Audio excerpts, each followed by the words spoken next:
Good morning, students.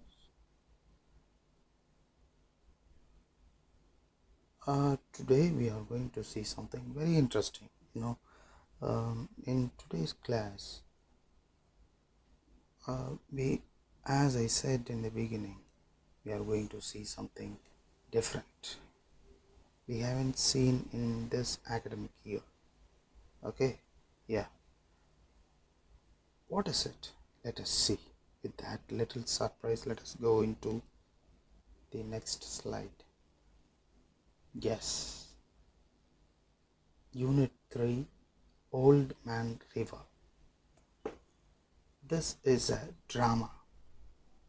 So far we haven't seen any drama in the first and second units. We have seen only the prose. But here we are being introduced to a new thing, that is the drama. It is a play.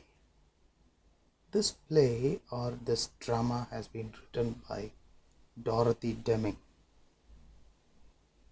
It is a very interesting and surprising, with so much of surprise. This author, she has taken this play. Let us see this play in detail.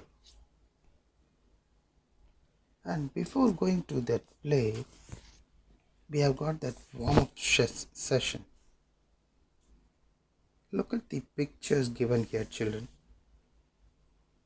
Here you can see the cyclone, flood, earthquake, tsunami, then forest fire, Toronto, at last the lightning.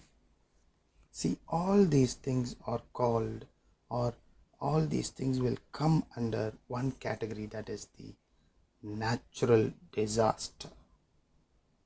Here we can see the natural disaster in so many views. One is a collapse, then shaking of the earth, then destruction or destroying. Then one side we can see death, and the other side we can see some giant waves coming and hitting, then falling of trees because of the forest fire, then floating in water due to that cyclone and other things, we float in the water, then wind waves, okay, the Toronto and the lightning, all the other things. And one more thing is the volcano eruption. So all these things, they talk about the earth's the bad side. Okay, with this little bit of background, let us go into the play. Before going into the play, we can see the characters, children. The characters depicted are Amy Marshall, 17-year-old girl, Betty Marshall, her younger sister, Rose Field, 16-year-old the Marshall's neighbor, Sarah Field, 9-year-old Rose's sister, then Jim Hall, 17-year-old, another neighbor, then Mr. Peters, member of the Red Cross Disaster Committee, then Penny Marsh, the Red Cross nurse. So these are the characters involved in this drama. Let us get into the drama now. Time is the late afternoon in March. Then setting is living room of Marshall home. So this is a setting. At rise in the sense that a screen, the curtain has been going up. At rise. Scene 1. Amy, Betty and Rose are sitting around the living room table. Amy and Rose was knitting. Betty is looking at pictures in a magazine. The stage is not very bright. So this is the situation prevailing in the beginning. So two girls, Amy and Rose, they were nicely knitting these sweaters, mufflers, and the shawl, etc. On one side, the Betty, the younger sister of Amy, she is just looking at the magazine, and she is looking at the pictures in the magazine. And the entire scene was little gloomy, little dull. Rose is starting the conversation. Goodness, it gets dark early on these rainy days. Mind if you raise the shade a bit, Amy? So Rose is inviting Amy to just remove the curtain. Amy? No, do, but I guess we need the light on too. She goes over and puts on the electric light. So that little girl, she is going towards the switch, and she was just lighting the lamp, electric lamp. Then next again Rose, going to the window. How it rains, it sheets, and look, your backyard is a small lake. So this girl is just telling that uh, it is raining heavily. It rains cats and dogs to the maximum hard. And I have seen your backyard. It is just looking like a small lake full of water. It is surrounded by water. Amy, joining Rose at the window. Gracious, I have I have never seen it rain so hard, and this is the third day of it. So she is just telling that Amy, 17-year-old girl, she is telling this is the third day. It has been continuously raining, incessant rain.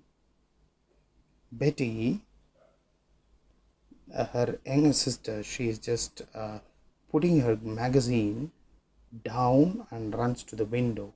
Wee! It is more than a lake. It is a sea. The radio said the river was above flood stage this morning. Whatever that means. So she is just telling that I have heard from the radio that the river is above flood stage and it is running out of danger. It is running in danger. Okay, at any time it may hit the houses situated over there.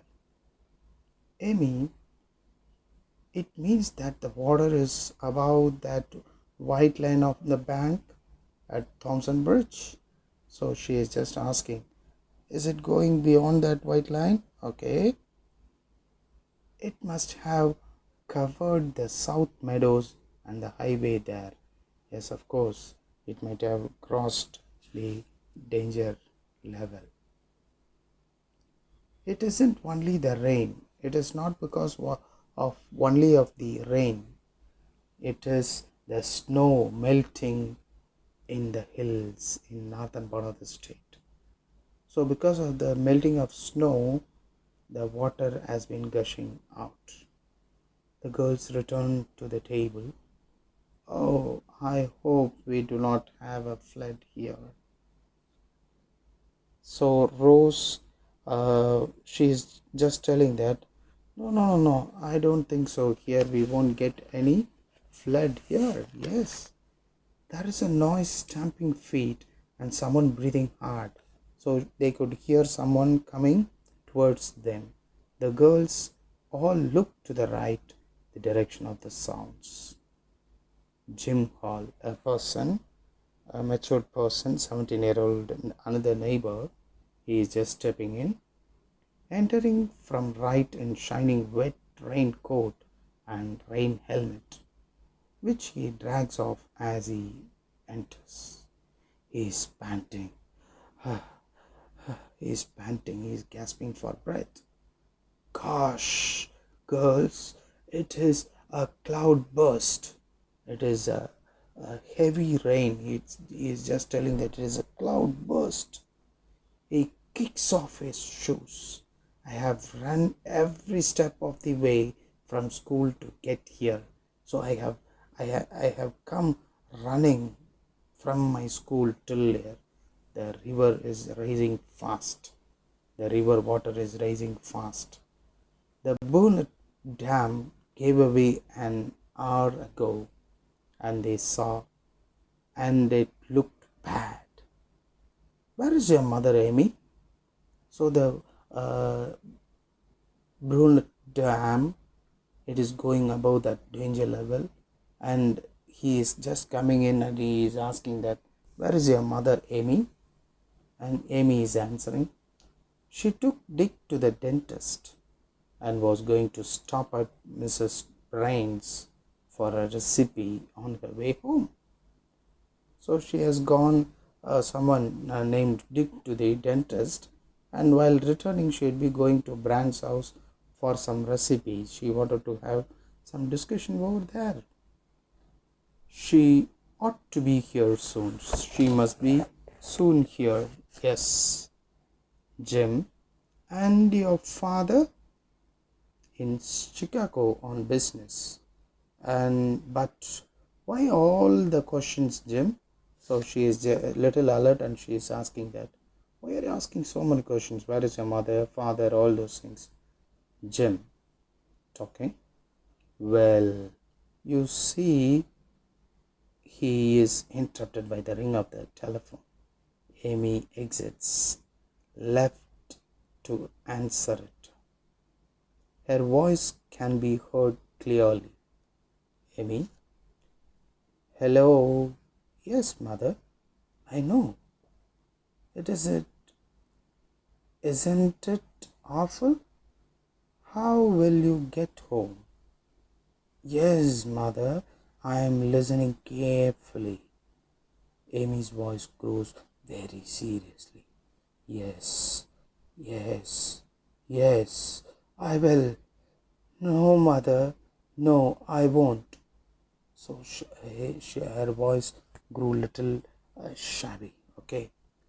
Jim Hall is here and Rosefield too. So she is just telling her mother that Jim Hall and Rosefield, their neighbors, they are here. Yes, all right. I'll tell them. I will just make them understand. I will let them know. Goodbye.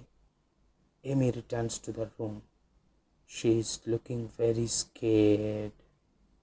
Mother cannot get home from Mrs. Brand's. The bridges between here and town are underwater. So everything is underwater. Rose, mother says you ought to telephone your mother right away and tell her you will spend the night here. And some other mother is saying that you can stay here itself, you need not come home. Then Rose is saying, I will. That will be fun. Hurries from the room. So she is little excited. Rose was little excited to stay there in that particular house of Amy. Amy, Betty, you and I ought to fill all the bowls, tubs, pails and pitchers with fresh water in case the town supply is cut off or made unsafe to drink. So this little girl Amy, or that 17-year girl, she was shrewd enough to identify that the drinking water would be causing some scarcity.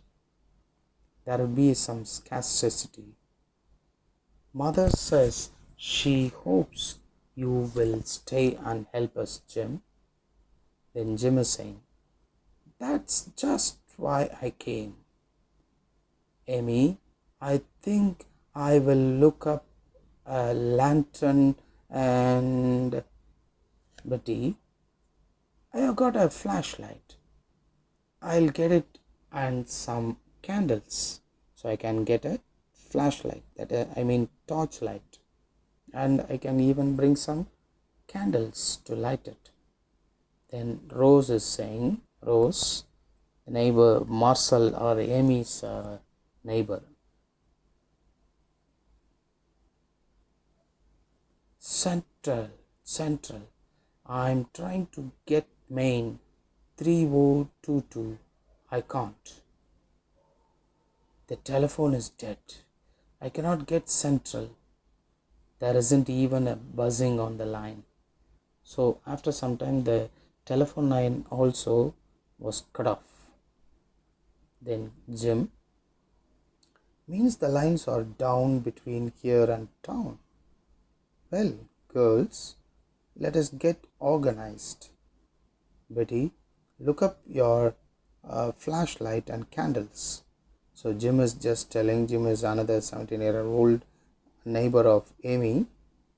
So he is just telling that, okay, don't worry children, the telephone line is dead. We don't have any proper communication between the town and this place.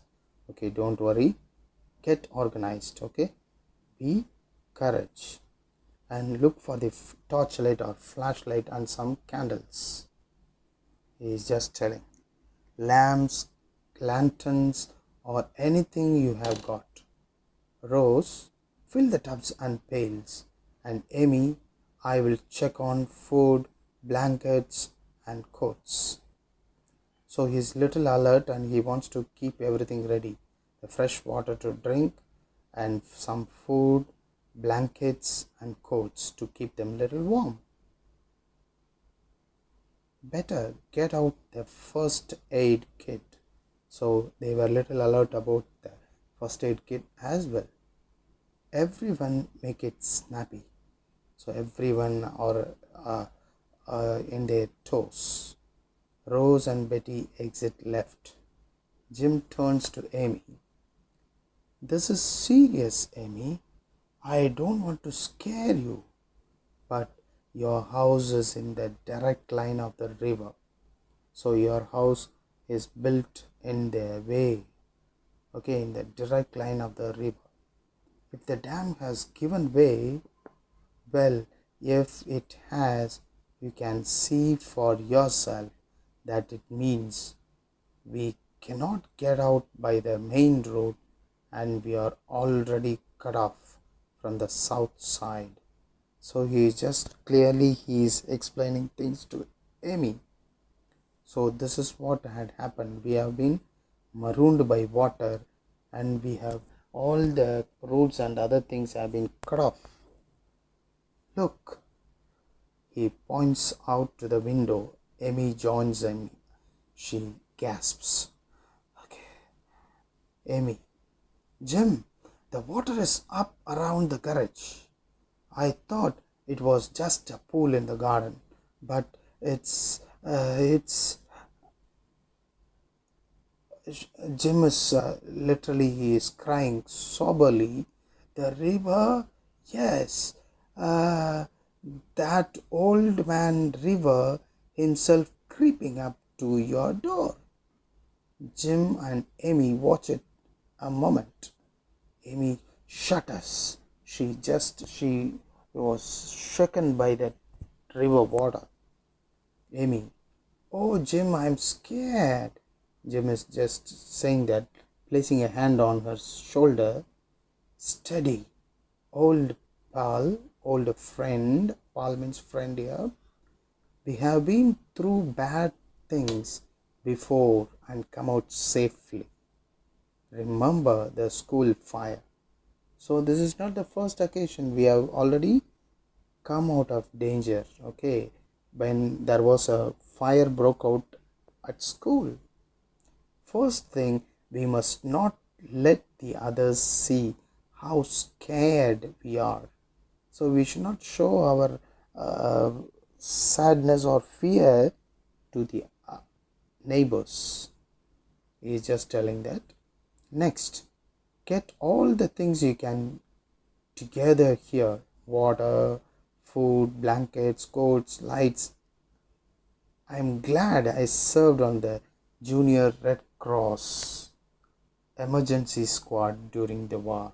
So he is just reminded, pleasantly he is remembered of the Junior Red Cross moment. Okay, in the emergency squad he was just serving in the war, during the war. It was too bad to live in a bungalow. instead of a two-story house. But we can always climb into the attic and onto the roof. So he is telling that okay, we should not, it is not safe to stay in a bungalow instead of a two-story building. Okay, yes, in that case you can nicely climb into the attic, into the room, and onto the roof as well. And Amy is telling, still staring out the window, how fast the river is rising. Do you think, Jim? Then Jim is answering, I don't know, and it might stop before it reaches us. Okay, before it reaches us, it will stop. He is giving some sort of positive reply. Okay, Jim is telling, don't get worried, Amy. No, nothing is going to happen. If only the rain could let up, we will signal for help from the roof. Only the rainwater means we can, from the roof, we can give some signals to the neighbors and we can get help. They will send a boat or something. So surely they will send some boat or something. In between, Rose is coming, entering left. I have got enough fresh water to last us a week. So I have arranged for some water which can be lost for a week. Who will send a boat for us, Jim? And from where? She goes to the window, screams, horror!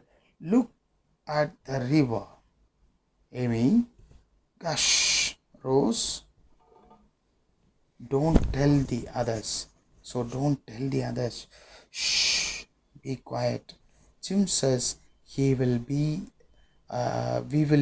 all right. Let us see what food we have on hand.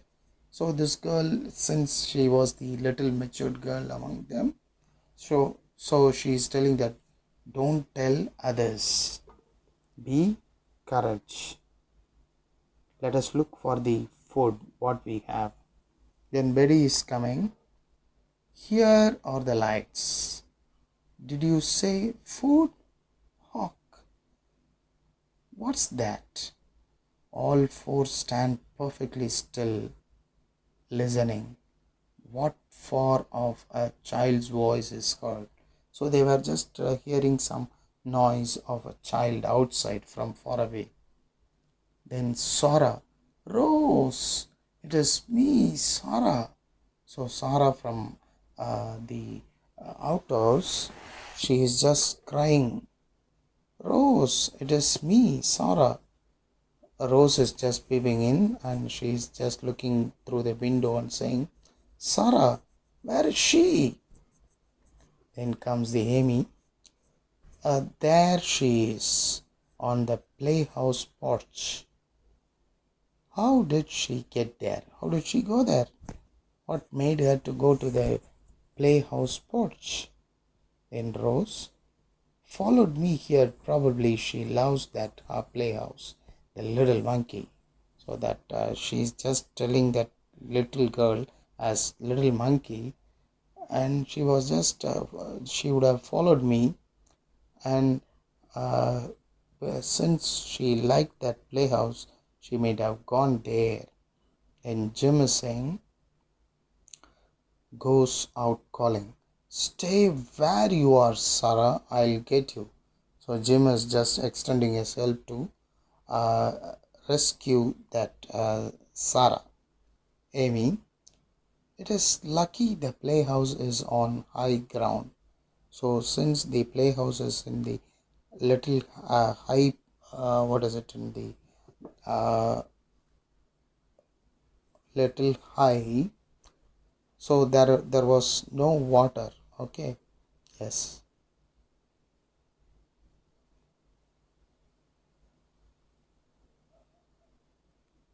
Rose, still at the window, but it isn't. Look, it is nearly afloat. So everything is just floating.